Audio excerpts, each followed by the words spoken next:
Good afternoon. Today is Thursday, October 11th. I'm Natalia Kotlisha. And I'm Tyler Hartz with this week's TCTV news update.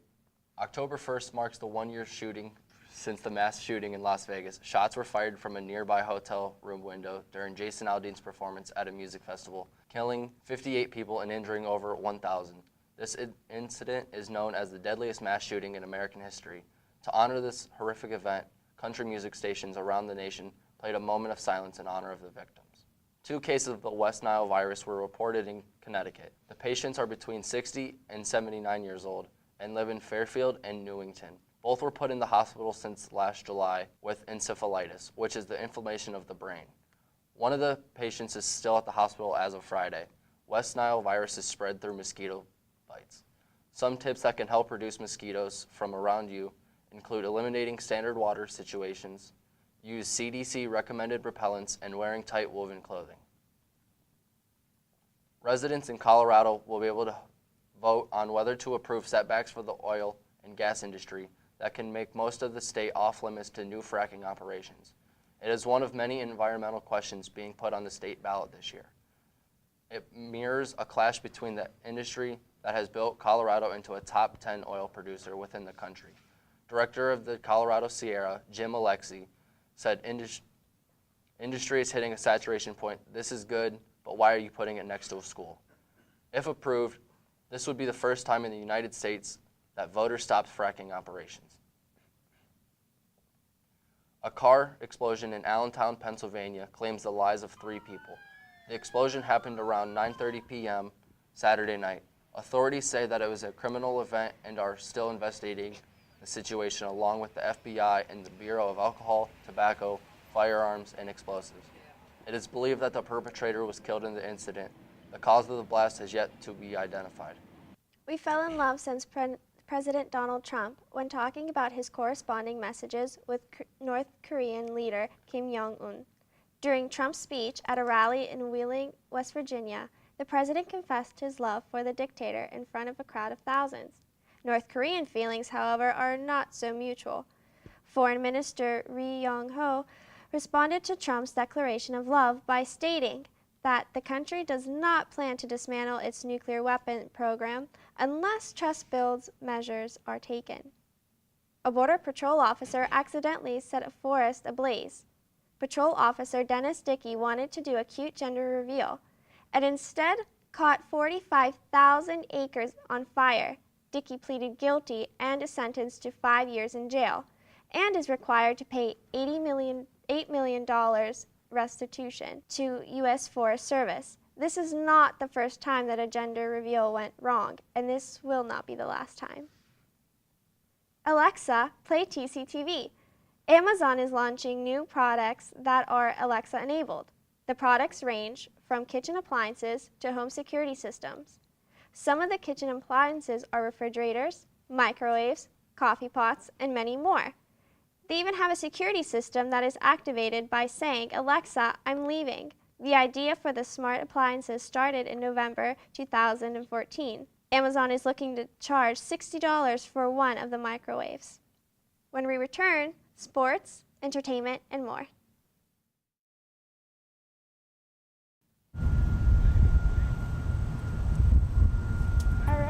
So I am talking to Talia O'Brien, who is the president of Thiel Cycling Club.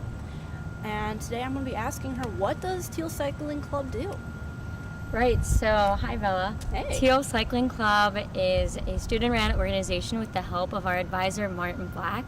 We do 2 large trips in the spring. We do 1 men's trip and 1 women's trip, and it's usually a weekend or maybe a little bit longer. This past year, I know the men went to Philadelphia and the women went to Oil Creek Trail.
Los Angeles Dodgers are headed to the playoffs.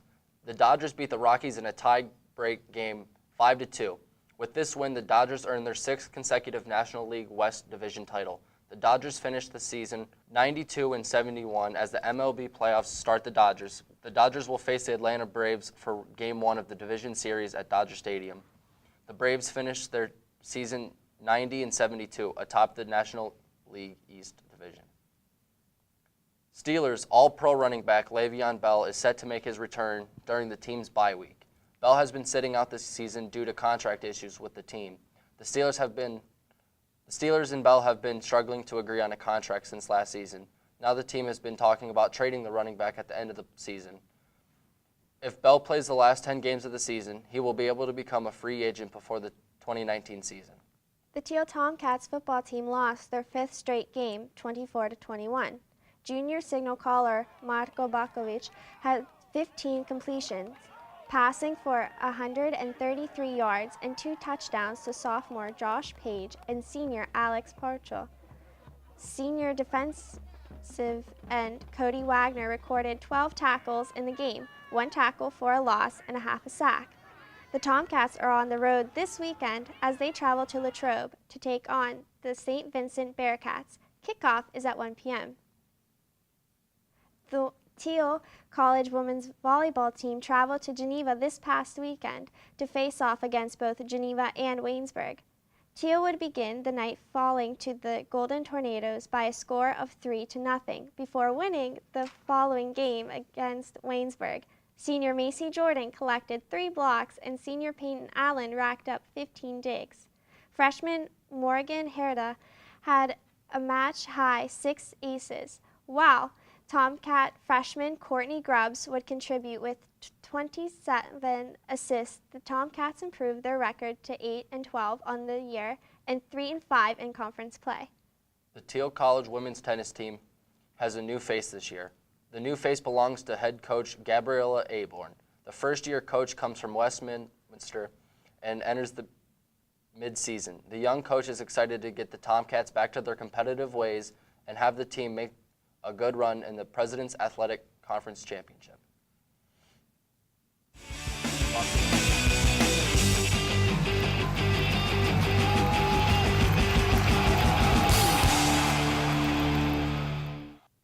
Los Angeles Superior Court denied a temporary restraining order for Beyoncé's former drummer, Kimberly Thompson, who accused the singer and songwriter of practicing what is called extreme witchcraft and magical spells of molestation in order to harass the drummer.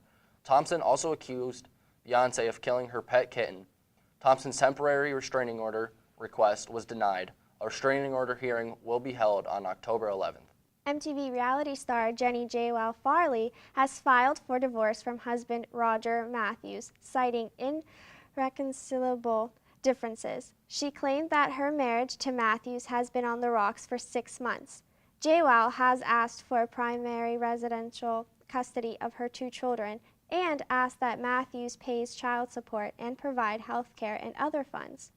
Their earlier dating was shown on MTV's Jersey Shore, and they married in October of 2015. Rapper Jay-Z sent a message of love for his girlfriend Halsey while on a trip to Italy. The two had broken up this summer after spending a year together.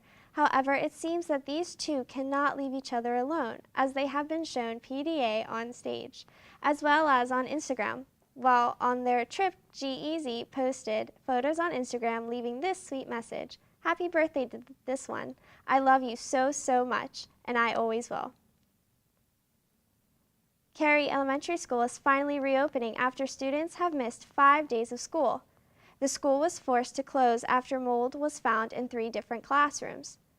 Crews were at the school working to get rid of the mold, disinfect the school, and do an air quality test. Because of being closed, the school has scheduled 3 makeup days and has applied for a waiver for the time missed. New Jersey Governor Phil Murphy announced a program that will allow about 13,000 students to be able to attend one of 13 community colleges for free. Beginning this upcoming spring semester, 19 schools applied to be a part of the Community College Innovation Challenge. While being part of the program, the college would receive a $250,000 grant for student outreach, recruitment, and to build up future expansion. Selected colleges include Atlantic Cape, Bergen, and Camden community colleges. Thanks for watching this week's TCTV News. I'm Tyler Hartz. And I'm Natalia Kalisha, reminding you to visit our YouTube channel, Thiel TCTV, to view this newscast and other student productions.